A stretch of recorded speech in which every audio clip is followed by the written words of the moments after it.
এই যে সেলফি তোলা আর ছবি তোলার যে সংস্কৃতিটা চলছে আর কি, এগুলোর মধ্যে ডুবে যাবেন না। এগুলো আমাদের সংস্কৃতি না। আমাদের সংস্কৃতি কতটুকু? সালাম, আসসালামু আলাইকুম রহমতুল্লাহ, ভাই কেমন আছেন, মুসাফা কর, এতটুকু ব্যাস।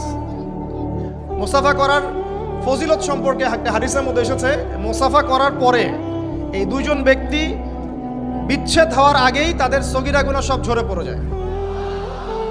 ছবি তুললে কোনো নেকি আছে এমন কোনো হাদিস আমার জানা নাই।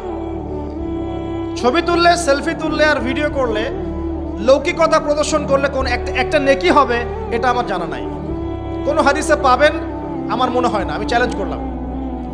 বরং একটা হাদিসে এসেছে বিনা প্রয়োজনে অপ্রয়োজনীয় যারা ছবি আর মূর্তি তৈরি করবে এবং এগুলো তো অভ্যস্ত হয়ে যাবে, কিয়ামতের দিন আল্লাহ পাক তাদেরকে কঠিন শাস্তি দেবে। ইনশাআল্লাহ আল্লাহ পাক বলবেন যে তুমি যা সৃষ্টি করেছিলে এর মধ্যে এখন প্রাণ সঞ্চার করো।